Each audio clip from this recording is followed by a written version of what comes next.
Hello guys. मैं हूं advocate S के चौबे और आज मैं आप सबसे अपने एआईबी एग्ज़ाम का एक्सपीरियंस शेयर करने आई हूं। मैं आपको बताना चाहती हूं कि जिस तरीके से सब लोग कहते हैं कि एआईबी एग्ज़ाम बहुत ज़्यादा टफ होता है, इसको क्रैक करने के लिए आपको कोई कोर्स पर परचेज करना पड़ेगा।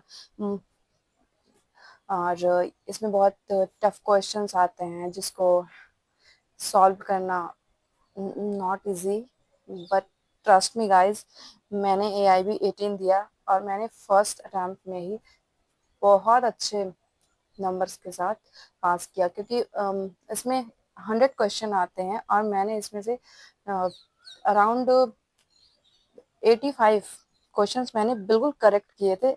उसमें एक भी मिस्टेक नहीं था और बाकी जो मैंने क्वेश्चन इनकरेक्ट किया वो local laws, I mean minor acts थे जो कि एडवोकेसी से रिलेटेड होते हैं, जिसे मैंने कभी पढ़ा ही नहीं था, तो उसके बारे में मैं आपसे क्या ही कहूँ।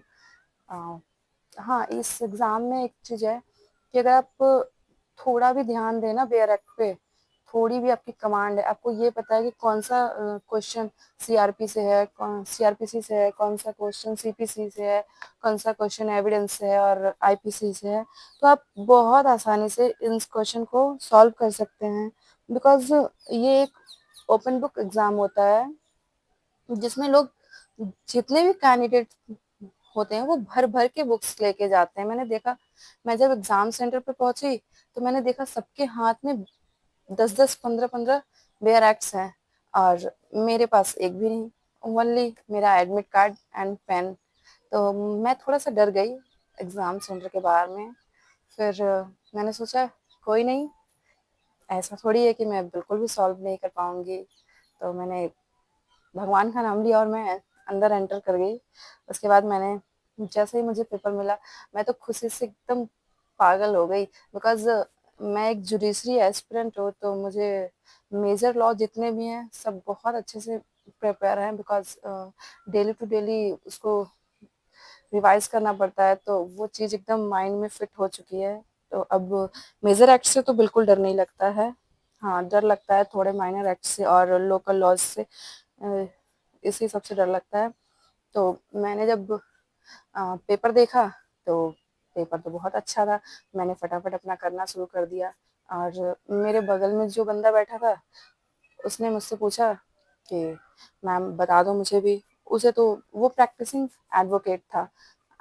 मतलब मेरे क्लास में जितने भी लोग बैठे थे उसमें मुझे ऐसा लगता है कि सिर्फ मैं ही थी जो प्रैक्टिस नहीं करती थी।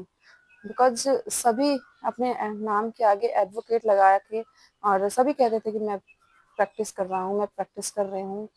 क्योंकि एग्ज़ाम से थोड़ी देर पहले सबसे बात हो रही थी, जब टीचर नहीं एंटर किए थे, एग्ज़ाम शुरू नहीं हुआ था, उससे पहले सबसे थोड़ा थोड़ा बात हुआ था। तो ज़्यादातर लोग, मोस्टली लोगों से पता चला कि वो प्रैक्टिस कर ही रहे हैं। तो मुझे ऐसा फील हुआ कि मैं प्रैक्टिस नहीं कर रही हूँ, मुझे मुझे भी प्रैक्टिस करना चाहिए एज एन एडवोकेट।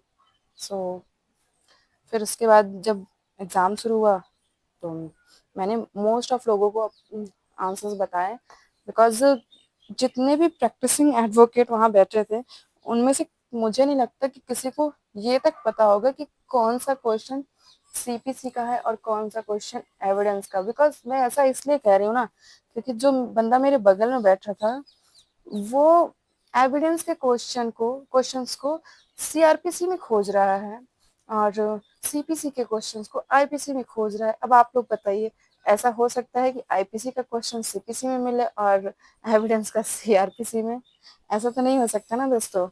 तो इसलिए एआईबी में डरने की तो बिल्कुल ज़रूरत नहीं है। अगर आपने थोड़ी सी भी प्रिपरेशन की है तो आपका एग्ज़ाम बहुत अच्छा जाने वाला है, क्योंकि इसमें आपके 60% क्वेश्चन तो मेजर एक्ट से आते हैं, फिर 2-4 माइनर एक्ट से आ जाते हैं और कुछ ऐसे माइनर एक्ट होते हैं जो एडवोकेसी से रिलेटेड होते हैं, तो उससे क्वेश्चन आ जाते हैं।